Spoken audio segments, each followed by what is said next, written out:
وَإِنْ كَانَ لَهُ طِيبٌ مَسَّ مِنْهُ، اور پھر آگے فرماتے ہیں اور اگر کسی کو اللہ نے خوشبو میسر کی ہے، کہ تو خوشبو بھی اس زمانے میں بہت مشکل ہوتی تھی انسان کے، اور آج بھی بہت سے لوگ نہیں لگا پاتے، تو اگر اللہ نے خوشبو میسر کیے تو ضرور پھر خوشبو کو لگائے۔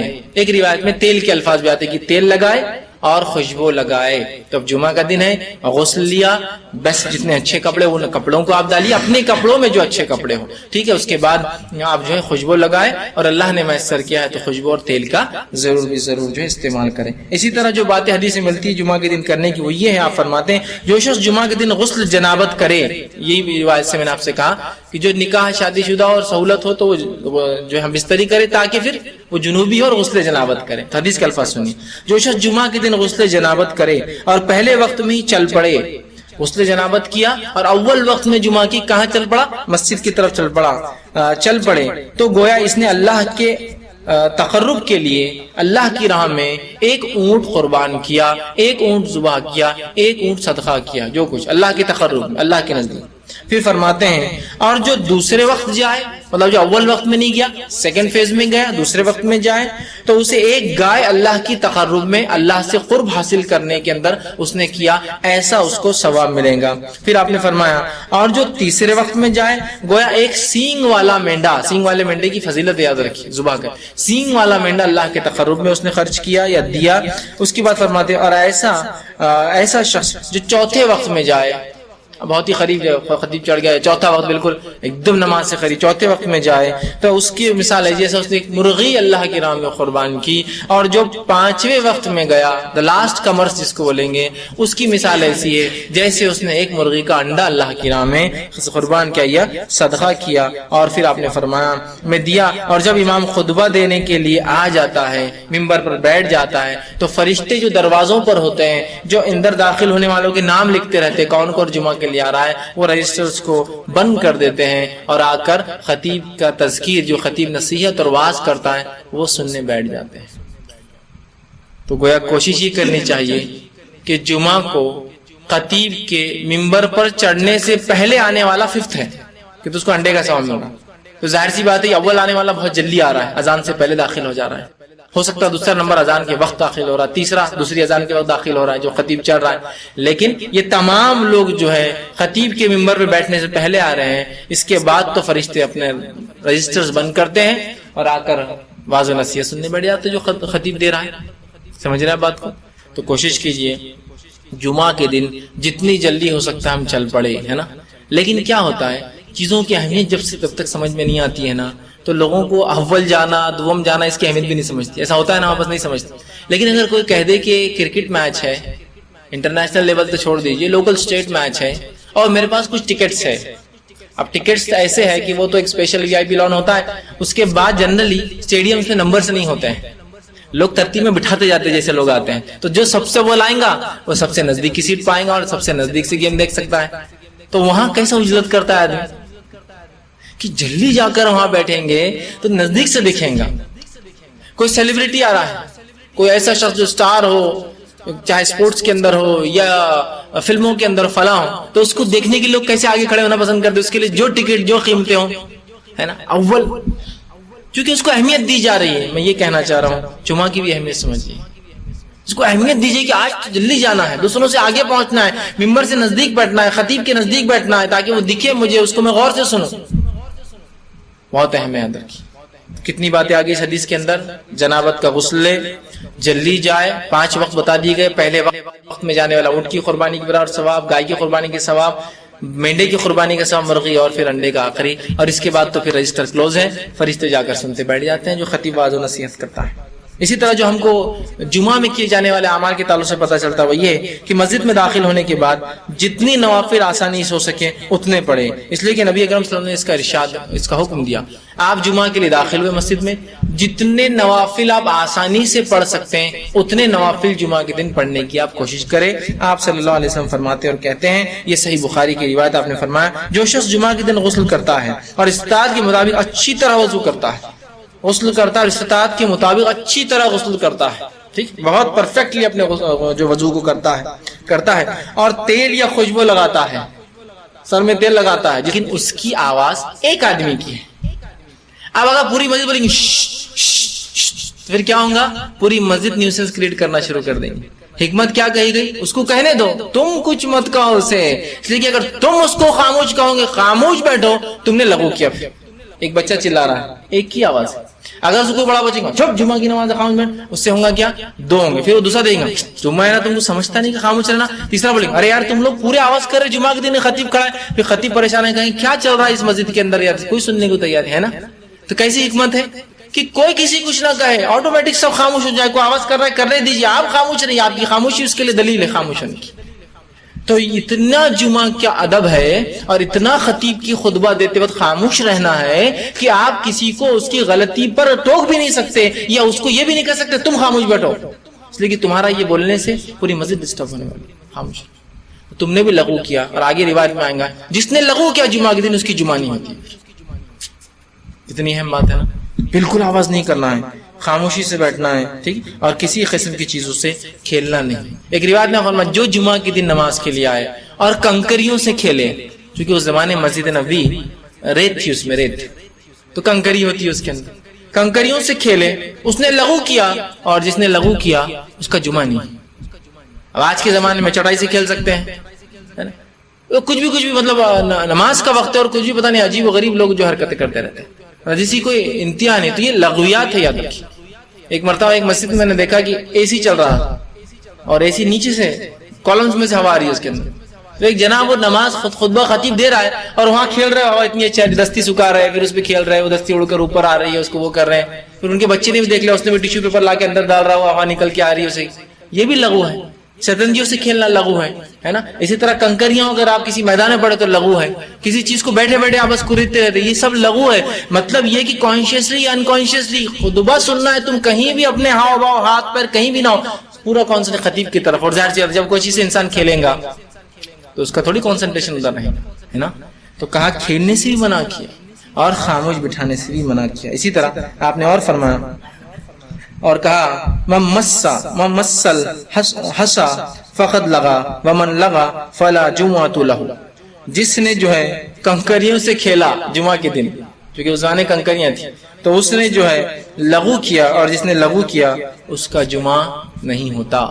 کتنی اہم بات ہے، کتنی اہم بات. اب ہمارے پاس اللہ رحم کرے کچھ لوگوں کو تو ہند پاک میں ہم دیکھتے عادت ہی ہوتی ہے صرف چلانے کی. مسجد میں یہ نہیں ہے چڑھائے لاؤ، یہ فلاں کرو. آپ کر سکتے جمعہ میں چٹائی میں کمی ہے، آواز برابر نہیں آ رہی، لیکن یہ بالکل خاموشی سے آپ جائیں گے، چٹائی لائیں گے، بچھائیں گے. چونکہ ضروری ہے باہر گرمی ہے، دھوپ کی شدت ہے، آدمی نیچے نہیں بیٹھ سکتا، لیکن چلانا، چیخنا، پورا مینجمنٹ اپنی جو ہے پورا جس کو کہیں گے لیڈرشپ دکھانا شروع کر. جمعہ چل رہا اور لیڈرشپ چل رہی ان کی ادھر، یہ بچھاؤ، سمجھتا نہیں کہ میں اتنے لوگ آتے ہیں مسجد میں، یہ ان کا اپنا چلتا رہتا.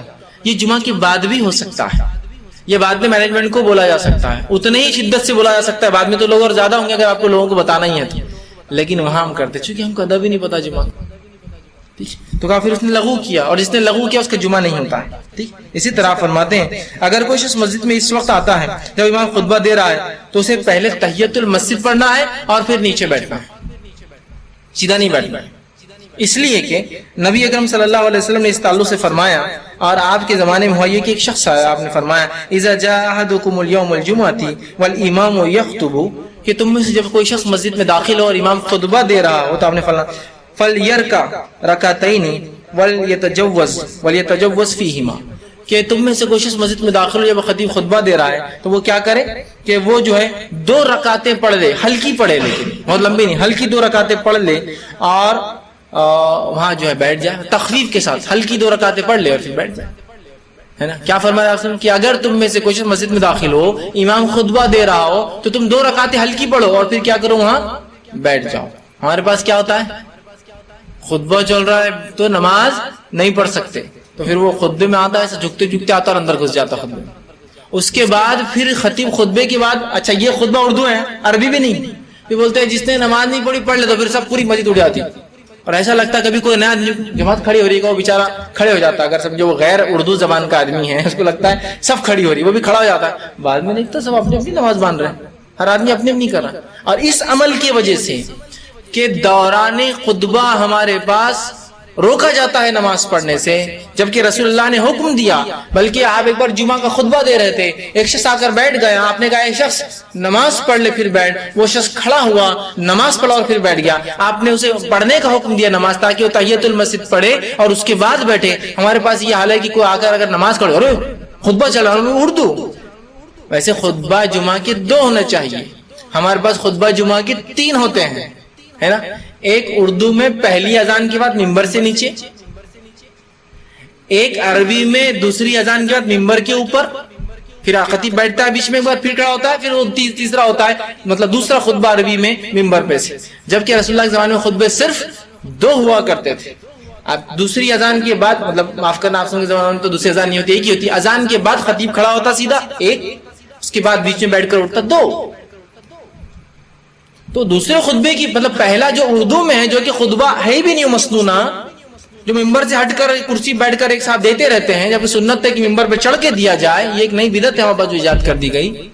اور حد یہ ہے کہ پھر اس میں نماز نہیں پڑھنے دے رہے آپ۔ اور چونکہ بعد میں اعلان ہوتا ہے کہ جس نے نفل نہیں پڑھی پڑھ لے، سب اٹھ کر پڑھتے ہیں، تو جو پہلے آتا ہے وہ اس لیے نہیں پڑھتا ہے کہ بعد میں سب پڑھیں گے تو اچھا نہیں لگتا اپن بیٹھے ہوئے ہیں، تو اس نے بھی نہیں پڑھتا ہے، ایک سنت تو ختم کرتا ہے، جمعہ میں بیٹھ جاتا ہے، پھر اعلان ہوتا ہے کہ پڑھ لو، تو پھر سب کھڑے ہوتے ہیں، پوری مسجد ایسی کھڑی ہوتی ہے جیسا کہ جماعت کھڑی ہو رہی ہے، لیکن سب اپنی اپنی پڑھتے ہیں، پھر خطبہ اذان ہوتی ہے اور پھر خطبہ ہوتا ہے۔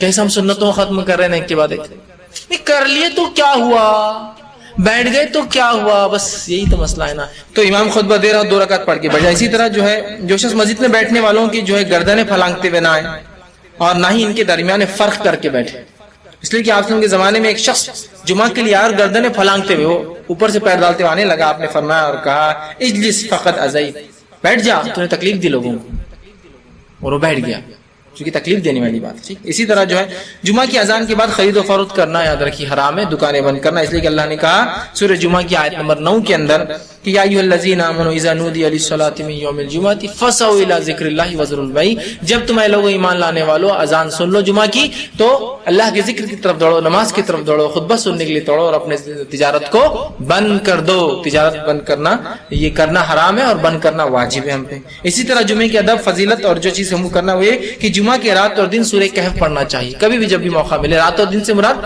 جمعرات، ہمارے پاس چونکہ وہ جمعرات جمعے کی رات کو بولتے ہیں جمعرات، اور جمعہ کا دن، اور رات پہلے آتی ہے اسلام میں، دن بعد میں، تو جمعرات جب گزر جاتا ہے اس کی جو رات آتی ہے وہ ہوتی ہے جمعے کی رات، اور دن تو سورہ کہف ان میں سے کبھی نہ کبھی پڑھنا چاہیے، اس لیے کہ آپ نے فرمایا اور کہا، یہ مستدرک حاکم کی روایت اور صحیح، آپ نے فرمایا من قرأ سورۃ الکہف فی یوم الجمعۃ ازالہ من نور ما بین الجمعتین، جو شخص سورہ کہف کو پڑھتا ہے تو ایک جمعہ سے دوسرے جمعہ تک ایک نور اس کے لیے جو ہے چمکتا رہتا ہے۔ تو کوشش کرے جمعہ کے دن سورہ کہف پڑھنے کا اہتمام کرے۔ اسی طرح جو ہے رسول اللہ صلی اللہ علیہ وسلم جمعہ کے دن جو ہے رسول اللہ صلی اللہ علیہ وسلم پر جمعہ کے دن کثرت سے درود بھیجنا چاہیے۔ آپ صلی اللہ علیہ وسلم فرمایا کہا جمعہ کے دن اور رات، یہ بحقی کی روایت اور حسن درجے کی حدیث ہے، جمعہ کے دن اور رات کثرت سے مجھ پر درود پڑھا کرو، جو اس کی تعمیل کرے گا میں قیامت کے دن تب بھی لوگ جمع ہو جائیں گے، اور قیامت اسی دن قائم ہوں گی۔ آدم علیہ السلام اس دن پیدا کیے گئے، جنت میں داخل کیے گئے، جنت سے نکالے گئے، سمجھ مطلب دنیا میں آئے، اور اسی دن قیامت قائم ہونے والی ہے۔ بہت افضل دن ہے، یہ مذاق نہیں ہے، یہ چھٹی کا دن نہیں ہے۔ حالت یہ ہے کہ جو لوگ ہفتہ بھر بھی فجر پڑھتے ہیں، جمعہ کو فجر نہیں پڑھتے چونکہ ورکنگ ڈے نہیں ہے، آج بولے لمبا سونا ہے، کتنی تعجب کی بات ہے، کتنی امیزنگ ہے۔ یاد رکھیے میں یہ کیوں بات بیان کر رہا ہوں، اس لیے کہ لوگ جمعہ کو مذاق سمجھتے ہیں، جمعہ کو جوکنگ نہیں دیتے ہیں، جمعہ کو چھٹی کا دن سمجھا، چھٹی دی جا رہی ہے آپ کو کیوں؟ مسلم ممالک میں، مسلم انسٹیٹیوشنز میں، اس لیے کہ اس کی فضائل ہے، نہ کہ اس میں سونا صرف سستی وہ کرنا ہے اور جمعہ کے پہلے اٹھنا ہے، 10 منٹ پہلے نہانا ہے اور چل جانا ہے مسجد۔ بڑا اہم دن ہے، یاد رکھیے، اس دن کو ضائع مت کیجیے، قیامت اسی دن قائم ہے۔ آئیے مسند احمد اور ابن ماجہ کی روایت ہے، ابو لبابہ بدری رضی اللہ عنہ اس کے راوی فرماتے ہیں رسول اللہ صلی اللہ علیہ وسلم نے فرمایا، اور سے سنیں، یقیناً جمعے کا دن تمام دنوں کا سردار ہے، سورج جس پہ طلوع ہوتا ہے سب سے افضل دن ہے، پہلی حدیث میں چلا گیا۔ یہ حدیث کیا بیان کریے؟ یہ تمام دنوں کا سردار ہے، سمجھ رہا؟ تو جمعہ کیا فرما رہے آپ صلی اللہ علیہ وسلم؟ یقیناً جمعے کا دن تمام دنوں کا سردار ہے اور اللہ تعالیٰ کے یہاں سب سے عظیم ہے، اللہ تعالیٰ کے سب سے عظیم ہے، ہمارے لیے ہم بیکار ضائع کر رہے ہیں، چھٹی ہے تو فائدہ اٹھائیے، سب سے عظیم ہے۔ پھر فرمایا یہ اللہ تعالیٰ کے یہاں عید الاضحیٰ اور عید الفطر سے بھی زیادہ بڑھ کر ہے، یہ اللہ تعالیٰ کے نزدیک عید الاضحیٰ اور عید الفطر سے زیادہ بڑھ کر ہے، کیونکہ عید الاضحیٰ اور عید الفطر صرف منانے کی ہے، تہوار ہے مسلمانوں کے جو بار بار آنے والا دن ہے جس میں خوشیاں مناتے ہیں، لیکن جمعہ فضائل کے اعتبار سے اس سے زیادہ فضیلتیں لیے ہوئے اپنے، تو فرمایا اللہ کے نزدیک عید الاضحیٰ عید الفطر کے دن سے بھی بڑھ کر ہے، اس کی 5 خصلتیں ہیں، اس دن کی 5 اسپیشلٹیز ہے، 5 خصلتیں اس دن کی۔ اس دن میں اللہ تعالیٰ نے حضرت آدم کو پیدا فرمایا، اس دن یہ پیدا ہوئے، دوسرا فرمایا، اور اسی دن ان کو زمین پر اتارا گیا، مطلب ان سے خطا ہوئی پھر معافی ہوئی، زمین پر اتارے گئے، اور اسی دن انہیں فوت کیا گیا، ان کا انتقال بھی دنیا آنے کے بعد جمعہ کو ہی ہوا۔ پھر فرمایا اور جمعہ کے دن ایک ایسی گھڑی ہے، ایک ایسی ساعت ہے، ایک ایسا وقت ہے، ایک ایسا ٹائم ہے جس کے اندر جو کچھ بھی مانگا جائے اللہ عطا کرتا ہے، صرف حرام چیز نہ مانگی جائے، یہ اس کی خصلت ہے۔ پھر فرمایا اسی دن قیامت قائم ہوگی، یہ اس کی خصلت ہے۔ پھر فرمایا ہر مقرب فرشتہ، اللہ کے مقرب فرشتے ہیں، اسپیشل فرشتے جو اللہ کے عرش کو اٹھائے ہوئے ہوتے ہیں ان کو بولتے ہیں مقرب فرشتے۔ مقرب فرشتے، یہ مقرب فرشتے کیسے ہوتے ہیں، کیا ان کا معاملہ ہے؟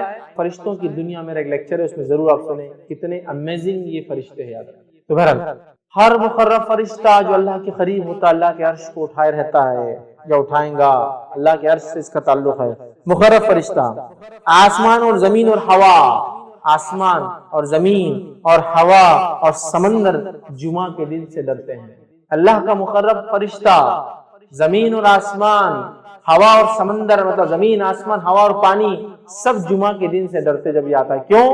کیونکہ جمعہ کو قیامت قائم ہے تو وہ گھبرا جاتے، وہ ڈر جاتے ہیں، سمجھ رہا؟ اور مسلمان کا حال یہ سب سے زیادہ مست ہو کر پڑا ہوا ہے جمعہ کے دن۔ جو جمعہ کی مخصوص عبادتیں وہ تو غائب ہے، فرائض بھی اس دن چھوٹ جاتے ہیں، اس لیے کہ بولے ہفتہ بھر نماز پڑھانا میں نے فجر کی، جمعہ آج ایک چھٹی کا دن ہے کیونکہ آفس رہتا جلدی 8 بجے تو اٹھ جا رہا، آج فجر ہو جا رہی، آفس نہیں ہے آج تو فجر بھی نہیں ہے آج۔ سبحان اللہ، یہ تو اتنا عظیم دن ہے، یہ دنوں کا سردار ہے، سب سے افضل دن ہے جس میں سورج طلوع ہوتا ہے۔ اس دن اللہ کے مقرب فرشتے زمین آسمان سمندر ہر کوئی ہوا پانی سب ڈر رہے ہیں کیونکہ اس دن قیامت قائم ہے۔ آدم علیہ السلام پیدا ہوئے، آدم علیہ السلام دنیا میں بھیجے گئے، آدم علیہ السلام اسی دن وفات پائے، اور ایک ایسی گھڑی ہے اس دن میں جس گھڑی میں جو دعا مانگی جائے رد نہیں ہوتی سوائے حرام چیز نہ مانگے، اور اس کے ساتھ ساتھ اس کی ایک اور فضیلت ہے، اسی دن قیامت قائم ہے اور ہر کوئی اس دن سے ڈرتا ہے۔ اللہ کی صرف ابن آدم جو ہے مست ہے، جن اور انس نہیں سمجھ پا رہے کہ رب العزت نے کیا فضیلت کا حامل بنایا اس دن کو، اس کی فضیلت کو سمجھ کے اپنی زندگیوں کو ہم بدلیں۔ آئیے اب اس اوپر والی حدیث میں ایک جو نقطہ ہم کو اضافی ملا، اس سے پہلے کی حدیث میں بھی سیم تھا، آدم علیہ السلام پیدا کیے گئے، توبہ کیے، جنت میں ڈالے گئے، دنیا میں بھیجے گئے، انتقال ہوا اسی دن، یہ باتیں تو پتہ چل گئی، لیکن ایک اضافی چیز تھی اس کے اندر، وہ یہ تھی اس میں ایک گھڑی آتی ہے، ایک ٹائم ہے جس میں مانگی گئی دعا اللہ رد نہیں کرتا سوائے حرام چیز نہ مانگی جائے۔ آئیے اس کے تعلق تھوڑی سی تفصیلات دیکھتے ہیں۔ ابو داؤد کی روایت ہے، نبی اکرم صلی اللہ علیہ وسلم فرما رکھا جمعہ کا دن 12 ساعت میں جو ہے 12 گھڑیاں اس کے اندر ہوتی ہے، 12 پارٹس جس کو بول لیجیے عام زبان میں۔ تو اللہ کے رسول صلی اللہ علیہ وسلم فرماتے جمعہ کے دن میں 12 ساعت ہے، 12 گھڑیاں ہیں، 12 گھڑیاں ہیں یا 12 گھڑیوں کا ہوتا ہے۔ اس میں ایک گھڑی ایسی ہے کہ مسلمان اس گھڑی کو پا کر اللہ سے جو مانگتا ہے تو اللہ اسے ضرور دیتا ہے، لہذا اسے تم عصر کے بعد آخر گھڑی میں تلاش کرو۔ جمعہ کا دن 12 گھڑیوں میں آپ نے فرمایا تقسیم ہوتا ہے، اس میں ایک گھڑی ایسی ہے جس گھڑی کے اندر جو مومن دعا مانگتا ہے اللہ اس کی دعا کو رد نہیں کرتا ہے، اور اس گھڑی کو تم عصر کے بعد تلاش کرو، یہ آپ سے فرماتے ہیں، اور تم عصر کے بعد آخری گھڑی میں اس کو تلاش کرو۔ تو گویا جمعہ پورا دن ہے، پورے دن میں عصر کے بعد سے لے کر، اور ہم جانتے ہیں دن کب بدلتا ہے، تو میں سمجھ رہا ہوں علم ہوگا، دن مغرب سے بدلتا ہے اسلام میں، رات کے 12 بجے کے چکر میں مت جائیے، ٹھیک ہے، مغرب سے دن بدلتا ہے۔ اس کی دلیل کیا ہے، بہت زیادہ تفصیلات میں نہیں جاؤں گا۔ جب رمضان کا مہینہ آتا ہے تو پہلے کیا پڑھتے ہیں، تراویح، بعد میں روزہ رکھتے ہیں نا، تو مغرب ہوتے ہی چاند دکھ کیا رہے، رمضان شروع ہو گیا، اب تراویح ہوں گی آج، سمجھے آپ، ٹھیک ہے، تو مغرب سے شروع ہوتا ہے، اسی لیے جمعہ سے ایک دن پہلے کو اردو زبان میں کیا بولتے ہیں، جمعرات، جمعہ کی رات آنے والی ہے، آگاہ ہو جاؤ، ٹھیک ہے، اسی لیے اس کو بولتے ہیں جمعرات، کہ جمعہ کی رات ابھی آ جاتی، یہ دن اہتمام کرو اس کا، ابھی سے پالو تو گویا جمعرات کی رات، تھرسڈے کے دن مغرب سے جمعہ شروع ہوتا ہے، اسی لیے اس کو اردو میں جمعرات بولتے ہیں، جمعہ کی رات آج آ جاتی ہے ایک دن پہلے، پھر جمعہ آتا ہے۔ اب جمعہ کے دن عصر کے بعد آپ سمجھ فرمائے اس کو تلاش کرو، تو جمعہ کے دن عصر کے بعد بولے تو دن کب ختم ہوتا ہے؟ مغرب میں۔ مغرب سے کیا لگیں گا؟ یوم السبت، ہفتہ لگ جائیں گا، سنیچر لگ جائیں گا، ٹھیک ہے؟ تو گویا عصر سے مغرب کے بیچ میں ہے۔ اس گھڑی میں مانگی گئی دعا کو اللہ رد نہیں کرتا سوائے حرام چیز نہ مانگی جائے۔ ڈن۔ بہت سارے لوگ مصیبتوں سے، بیماریوں سے، تکلیفوں سے، پریشانیوں سے، جسمانی پریشانیوں سے، گھریلو پریشانیوں سے، مالی پریشانیوں سے پریشان ہیں، بس اٹھا لیجیے اس دن کا فائدہ، منا لیجیے اس دن کو، حقیقت میں منا لیجیے اپنے رب کو، کروا لیجیے اپنی دعا قبول۔ رد نہیں کرتا اللہ مومن کی دعا سوائے حرام چیز نہ مانگے۔ تو آپ سے فرماتے ہیں اللہ ضرور دیتا ہے، لہٰذا اسے تم عصر کے بعد آخری گھڑی میں تلاش کرو۔ تو دیکھیے آپ کتنی فضیلت ہے اس یوم الجمعہ کی، جمعہ کے ایک دن کی، یاد رکھیں۔ تو اب کوئی انسان یہ گھڑی کو کبھی غلطی سے بھی ضائع نہ ہونے دے، خوب فائدہ اٹھائے اس گھڑی کا، یاد رکھیں، ٹھیک ہے؟ تو اللہ تعالیٰ نے جمعہ کے دن میں بھی عصر کے بعد کے وقت کوئی خاص فضیلت دی تھی جمعہ کے دن کے، تاکہ اس میں کیا جائے عمل بہت بہترین ہوتا ہے، دعا کے اعتبار سے قبول ہو جاتا ہے۔ اور جمعہ کب سے چالو ہوتا ہے میں تفسیر رکھ چکا ہوں، یہ تھرسڈے کے دن مغرب سے سورج غروب ہونے سے لے کر فرائیڈے کے دن سورج غروب ہونے تک چلتا ہے۔ اس کو اردو میں جمعرات کی رات، جمعرات کی ایکچولی جمعہ کی رات ہی ہے، جمعرات کی رات سے لے کر ہفتہ لگنے سے پہلے جمعہ کی مغرب تک ہوتا ہے، یاد رکھ، ٹھیک؟ تو اس میں پالے۔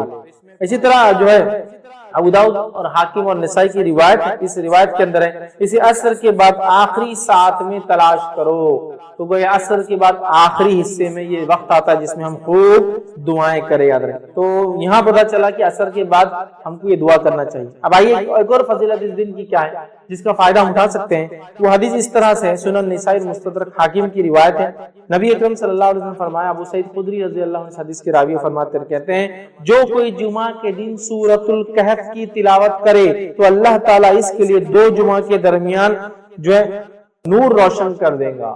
جو کوئی جمعہ کے دن سورۃ الکہف کی تلاوت کرے تو اللہ 2 جمعوں کے درمیان اس کے لیے نور کو روشن کر دیتا ہے۔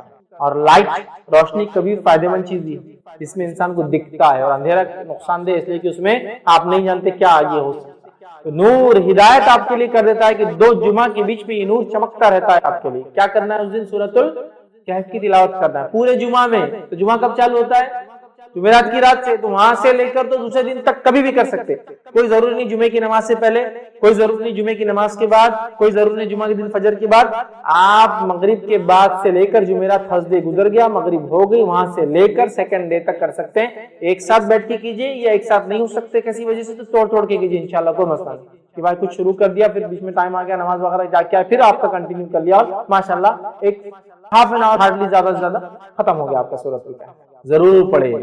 اور سورۃ الکہف جب سب سے افضل اور سب سے عظیم دن میں پڑھنے کا حکم دیا جا رہا ہے تو میں آپ سے کہوں گا سورۃ الکہف کی تفسیر پر بھی ذرا غور کریں کہ کیا وہ سندیش، کیا میسج اور کیا پیغام ہے سورت کے اندر کی سب سے عظیم اور سب سے افضل دن اس کو پڑھنے کا حکم دیا جا رہا ہے۔ جب آپ اس کو پڑھیں گے تو بہت ساری باتیں آپ کو پتہ چلیں گی۔ سورۃ الکہف کے اندر بہت سارے خزانے ہیں چھپے ہوئے، یاد رکھیے، جن کو آپ جب پڑھیں گے جمعہ کے اور سب سے افضل دن تو اس کو یاد رکھیں گے۔ یہ کیا ہے؟ اس کی پہلی 10 آیتوں کی صرف فضیلت یہ ہے اس سورۃ الکہف کی کہ جو اس کو تلاوت کرتا ہے کس سے محفوظ رہیں گا؟ دجال کے فتنے سے محفوظ رہیں گا۔ اور دجال کا فتنہ کیا ہے؟ صرف ایک روایت رکھتا ہوں اس تعلق سے کہ اللہ کے رسول صلی اللہ علیہ وسلم فرماتے ہیں نوح علیہ السلام سے لے کر تمام انبیاءوں نے مجھ سے پہلے تک، مطلب آپ صلی اللہ علیہ وسلم پہلے تک دجال کے فتنے سے اپنی قوم کو ڈرایا ہے۔ نوح علیہ السلام پہلے رسول انسانی طرف بھیجے گئے، ان سے لے کر تمام انبیاءوں نے کس سے ڈرایا اپنی قوم کو؟ دجال سے۔ اور دجال کی فتنے سے بڑا کوئی فتنہ نہیں ہوا ہے، اس لیے تمام انبیاءوں نے ڈرایا ہے۔ اور صحابہ کو جب اللہ کے رسول صلی اللہ علیہ وسلم نے بات بیان کی، صحابہ کانپنے لگے اور ڈر گئے، کیونکہ وہ جانتے تھے آخری نبی کے بعد اس کا آنا تو طے ہے، لیکن ڈرانا پہلے نبی سے چاہیے۔ پہلے رسول ڈرا رہے ہیں اپنی قوم کو دجال کی فتنے سے، کتنا ڈینجرس فتنہ، اس سے بس پہلی 10 آیتوں کی فضیلت، کچھ نہ کچھ تو پیغام ہے ان 10 آیتوں میں، کھولیے اس پیغام، جائیے اس کی تفسیر اور اس کی گہرائی ہوگی، پھر پتہ چلے گا کیا اسٹرانگ میسج اللہ دے رہا ہے، کیا سگنلز پاس کی جا رہے روز قیامت جو سب سے بڑا فتنہ آنے والا ہے اس سے بچنا ہے۔ تو یہ ہے میرے طرف سے پیغام اور ہدایت دیکھو، ڈیکوڈ کرو اس کے پیغاموں کو، ان میسیجز کو دیکھو، اس کی تفصیلات میں جاؤ، اس کی تشریح میں جاؤ، اس کی گہرائیوں میں جاؤ، اور اپنے آپ کو اور اپنے آنے والی نسلوں کو دجال کے فتنے سے بچاؤ۔ پھر زیادہ پئیں گے، پھر مزہ آئے گا، پھر مزہ چلے جائیں گا۔ تو حرام کی لذت ایک حد کے بعد ختم ہو جاتی ہے، پھر مر ہی جائیں گے، اس سے زیادہ پئیں گے تو پوائزن ہو جائیں گا نشہ، تو اس کی ایک حد رہتی ہے۔ لیکن حلال کی لذت ہی الگ ہے، وہ لمٹ لیس ہوتی ہے، اس کی کوئی لمٹ نہیں ہوتی، یہ بات بھی آپ سمجھیں۔ تو حرام چیزیں آلریڈی نقصان دہ ہیں، اس لیے شریعت نے کہا کہ اس کو مت کرو۔ تو دیکھیں ڈبل فائدہ، ایک ہمارے لیے نقصان دہ بھی ہے، دوسرا اللہ کا حکم مان رہے بول کے ڈبل فائدہ اٹھا رہے، اللہ کی اطاعت کرنے کا بھی فائدہ، نقصان دہ چیزوں سے بچنے کا بھی فائدہ۔ جوا حرام ہے، کیوں حرام ہے؟ انسان سب کچھ لٹا دیتا ہے، جان، مال، عزت، آبرو، جائیداد، زمین، ملک، سلطنت، بیوی، بچے، سب کچھ سب چلا جاتا ہے، اس لیے حرام قرار دیا۔ اب تھوڑی لذت تو آتی ہے، لیکن جوا میں پیسے ہارنے اور جیتنے میں انسان کو لذت نہیں آتی ہے، اس کو کھیلنے میں لذت آتی ہے ایکچولی، اس کی پوری اسٹڈی ہے بہرحال، جوئے کے اوپر پورا میرا ایک لیکچر ہے، اس کو کبھی دیکھیا بہرحال۔ تو آپ دیکھیں اس کو کہ اللہ تعالیٰ نے جو حرام قرار دیا وہ ایکچولی ہمارے بینیفٹ کے لیے، ہمارے فائدے کے لیے بھی ہے، اس کو بھی ہم کو سمجھنا ضروری یاد رکھیے۔ اللہ رب العزت نے قرآن کے اندر فرمایا، اور سورہ بقرہ سورہ نمبر 2 آیت نمبر 187 میں اس کا ایک حصہ اللہ فرماتا اور کہتا ہے وَتِلْكَ حُدُودُ اللَّهِ فَلَا تَقْرَبُوهَا، کہ اللہ کی حدیں ہیں، اس کے قریب مت جانا۔ اور حرام چیزیں یاد رکھیے یہ بڑی ڈینجرس چیز ہے، اب اس کی تفصیلات میں نہیں جائیں گے کہ حرام کیا ہے، بس ایک مثال اللہ کے رسول نے دی کہ ایک انسان اپنی بکریوں کو چراتا ہے، اور اس بکریوں کو جہاں وہ چراتا ہے تو وہاں بادشاہ کی چراگاہ بھی ہے، جہاں بادشاہ کے جانور چرتے ہیں۔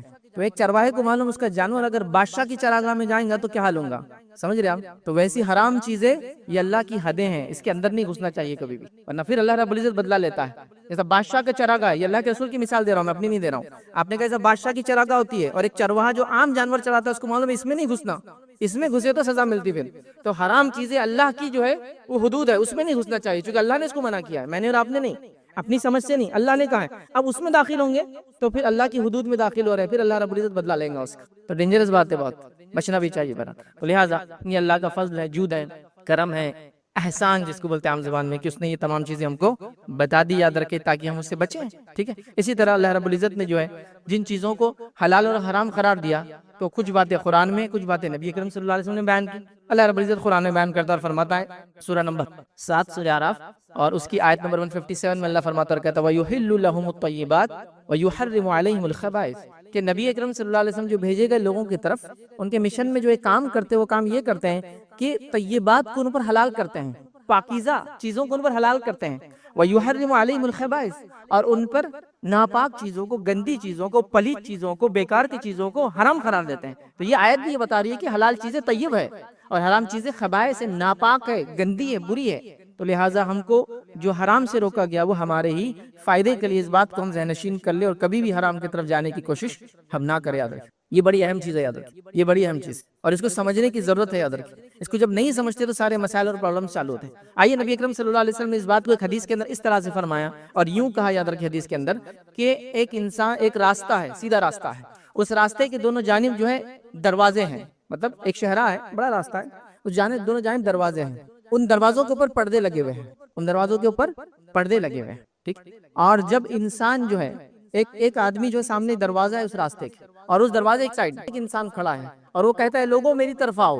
ایک آدمی جب پردے کو ہٹانے کی کوشش کرتا ہے تو کہتا ہے انسان اس پردے کو مت ہٹانا، اگر تو نے اس کو ہٹایا تو اس میں سے تو گزر جائیں گا۔ پھر نبی اکرم صلی اللہ علیہ وسلم نے اس کا پورا معنی سمجھا، جو شہرہ ہے وہ صراط مستقیم ہے، جو سیدھا راستہ ہے جس پہ گیٹ دروازہ ہے وہ صراط مستقیم ہے، یاد رکھیں، ٹھیک ہے۔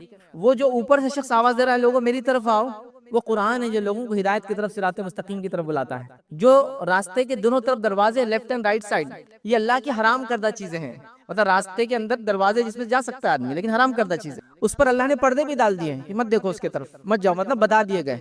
جب انسان سیدھے چلتے چلتے اس راستے اس پردے کو ہٹانا چاہتا ہے تو جو شخص آواز دیتا ہے انسان اس کو کھولنا مت اس پردے کو، ورنہ تو اس میں سے گزر جائیں گا۔ ایک مومن کا دل ہے وہ جو گواہی دیتا ہے کہ یہ حرام ہے مت کرو، یہ حرام مت کرو، لیکن آدمی اس کو دباتا ہے اور پھر مار دیتا ہے اس کو، پھر شروع کر دیتا ہے حرام کرنا۔ دیکھیے حرام جب شروع کرتا ہے نا تو بہت ملامت ہوتی ہے تھوڑے دن، لیکن بعد میں ختم ہو جاتی ہے۔ تو بہرحال اس کا دل اس کو ملامت کرتا ہے، غلط ہے، مت کرو، غلط ہے، لیکن آدمی دلاسائے دیتا، ریفرنسز ڈھونڈتا، دلائل نکال ہی لیتا اپنی بات کو ثابت کرنے کے لیے۔ بہرحال تو یہ ایک مثال دی گئی، قرآن کیسے بلاتا ہے ہدایت کی طرف، اور حرام چیزیں کیسی ہے جو صراط مستقیم پہ ہے اور وہ رکھی گئی ہے، اس پہ پردے ہیں، اس میں جانا نہیں چاہیے۔ بہرحال اسی طرح یاد رکھیے حرام حلال کے تعلق سے اللہ رب العزت کے فضل اس نے ہم کو بتا دیا تاکہ اپنی نفسوں کو ہم بچا لے، یاد رکھیے۔ اسی طرح یاد رکھیے ہمیں چاہیے کہ حرام چیزوں کو چھوڑ کر، یاد رکھیے، اور وہ بہت کم ہے، یہ بات بھی بڑی خاص ہے. حرام چیزیں بہت زیادہ نہیں ہے کہ آپ بولیں گے وہ لمٹ لیس حرام ہے, چند چیزیں حلال ہے, نہیں, تقریباً چیزیں حلال ہے, چند چیزیں حرام ہے.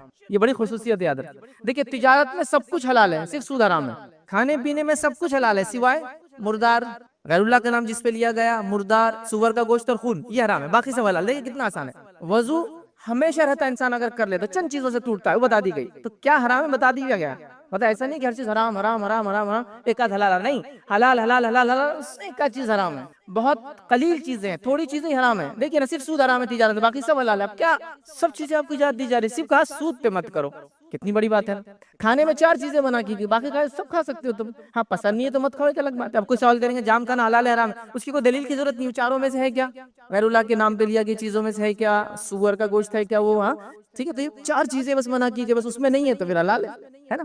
تو یہ بڑی اہم چیز ہے. حرام بہت کم چیز ہے, حلال تقریباً ہر چیز حلال ہے اس کے علاوہ. تو اس بات کو بھی سمجھیں, تو یہ اللہ کا بڑا فضل ہے, یاد رکھ. اب ہم کو اس کو سمجھنے کی ضرورت. اب اللہ نے حلال اور حرام کیوں رکھا.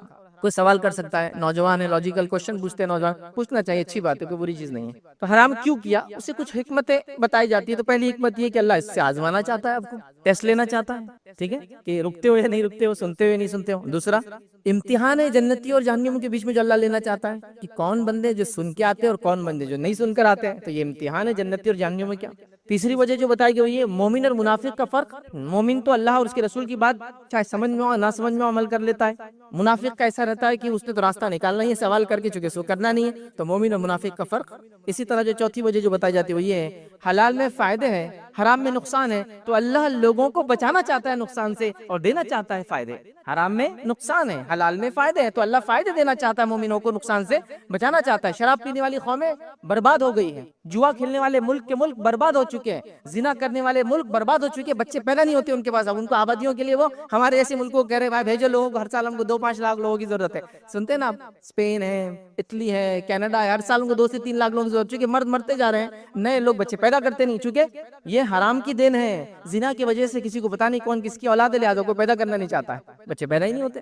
اور نکاح کی برکات دیکھیے, آپ کو معلوم ہے آپ کی اولاد کون ہے, وراثت صحیح جگہ جانے والی ہے, سارے مسائل صحیح ہیں. ٹھیک ہے, فائدے بھی ہیں نا, ملک برباد ہو رہے دیکھو نا, جوئے کی وجہ سے, زنا کی وجہ سے, سود کی وجہ سے, دیکھو تو صحیح اس کو. اور جو لوگ یہ نہیں کرتے پھل رہے اور پھول رہے, ٹھیک ہے, ان کی ترقی زیادہ نظر نہیں آتی ہے, لیکن پھگے کے جیسا کوئی ترقی ہو جس کو پن مارتے پڑ جائے تو کیا ترقی ہو, ہے نا. تو سمجھو اس بات کو. تو اللہ تعالیٰ کیا چاہتا ہے, مومنوں کو فائدہ دینا اور نقصان سے بچانا چاہتا ہے. تو یہ بہرحال اس کی حکمتیں, کچھ علماء لکھتے ہیں کیوں اللہ نے حرام کر دیا. اب چلیے آئیے, پہلا جو آج کا پوائنٹ ہمارا رہے گا, اس چیز کو سمجھنے کے بعد جو ہمارا ٹاپک تھا کہ وہ کام جو حرام یا وہ چیزیں جو ناجائز اور حرام ہے جس کو حلال یا معمولی سمجھ لیا گیا, مطلب کر رہے ہیں لوگ, ان میں آج پہلی چیز جو میں انشاءاللہ آپ کے سامنے رکھنے کی کوشش کروں گا, اور سلسلے وار ہم ایسا 10 پارٹ میں اس کو انشاءاللہ دیکھیں گے. وہ پہلا یاد رکھیں, نماز کے معاملے میں تھوڑے سی باتیں میں ایسے رکھوں گا, پوری نہیں, تھوڑی سی باتیں جو جائز نہیں ہے یا حرام ہے, جس کو معمولی سمجھ لیا گیا. لوگ اس کو زیادہ جس کو کہیں گے اس پہ نظر ثانی بھی نہیں کر رہے, کرتے چلے جا رہے ہیں. تو وہ کیا کام ہے جن سے ہمیں بچنا چاہیے.